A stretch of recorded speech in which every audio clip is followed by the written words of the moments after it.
రాష్ట్రాల్లో సంక్రాంతి సందడితో ముఖ్యంగా హైదరాబాద్ లో ఉన్నటువంటి వాళ్ళు సొంతూళ్లకు పయనమవుతున్నారు. విజయవాడ హైదరాబాద్ నేషనల్ హైవే పై రాత్రి నుంచి వాహనాల రద్దీ అయితే పెద్ద ఎత్తున కనిపిస్తోంది. ఈ Panthangi toll plaza, Korlapahad toll plaza దగ్గర వాహనాల రద్దీ భారీగా ఉంది. పంతంగి టోల్ ప్లాజాలో మొత్తం 16 టోల్ బూత్స్ ఉన్నాయి. వాహనాల రద్దీ దృష్ట్యా 11 బూత్లను అటు విజయవాడ వైపు, ఇటు హైదరాబాద్ వైపు 5 టోల్స్లను ఓపెన్ చేశారు. అయితే సాధారణ రోజుల్లో అయితే 35 నుంచి 40 వేల వరకు వాహనాలు వెళుతాయి. బట్ సంక్రాంతి కావడంతో నిన్నొక్కరోజే 60 వేల వాహనాలు వెళ్ళినట్టు టోల్ అధికారులు చెబుతూ ఉన్నారు.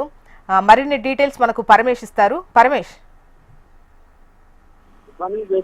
హైదరాబాద్ విజయవాడ 65వ జాతీయ రహదారిపై అయితే సంక్రాంతి ప్రజలంతా కూడా పల్లెలకు వెళ్తున్నటువంటి పరిస్థితి ఉంది. వర్షాకాలం రావాల్సిందంటే హైదరాబాద్ వివిధ రకాల ఉద్యోగాలు కావచ్చు, జీవనోపాధికి వచ్చినటువంటి ప్రజలందరూ కూడా తమ సొంత గ్రామాలకు వెళ్తున్నటువంటి పరిస్థితి ఉంది. సిరీస్లోనే అధికారులు కూడా భారీగా ఏర్పాటు చేశారు. ఏదైతే ప్రజలకు ఎలాంటి చర్యలు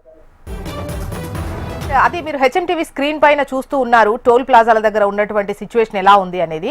కిలోమీటర్ల మేర ట్రాఫిక్ జామ్ అనేది మనకు కనిపిస్తూ ఉంది. ముఖ్యంగా 11 టోల్ గేట్స్ అన్ని కూడా అటు విజయవాడకు వెళ్లేవి ఓపెన్ చేసినా కూడా కిలోమీటర్ల మేర అయితే మనకు ఆ టోల్ ప్లాజాల దగ్గర కనిపిస్తున్నటువంటి సిచ్యువేషన్ ఉంది. వెహికల్స్ అన్ని వెయిట్ చేస్తున్న సిచ్యువేషన్ కనిపిస్తోంది. ఇవి ప్రైవేట్ గా వెళ్లేటువంటివి. ఇక పబ్లిక్ ట్రాన్స్పోర్ట్ లో వెళ్లేటువంటి వాళ్ళు కూడా సంక్రాంతికి వెళ్తున్న వాళ్ళు జాగ్రత్తగా ఉండండి. నగలు విషయంలో జాగ్రత్తగా వెళ్ళండి, అలర్ట్ గా ఉండండి. పిల్లల్ని తీసుకెళ్తున్నప్పుడు కూడా ఎంతో జాగ్రత్తగా వెళ్లాల్సినటువంటి అవసరం ఉంటుంది. వాహనాలు ఎక్కేప్పుడు దిగేప్పుడు జాగ్రత్తగా వెళ్ళండి అండ్ సేఫ్ గా వెళ్ళండి, సేఫ్ గా రండి. Have a safe journey.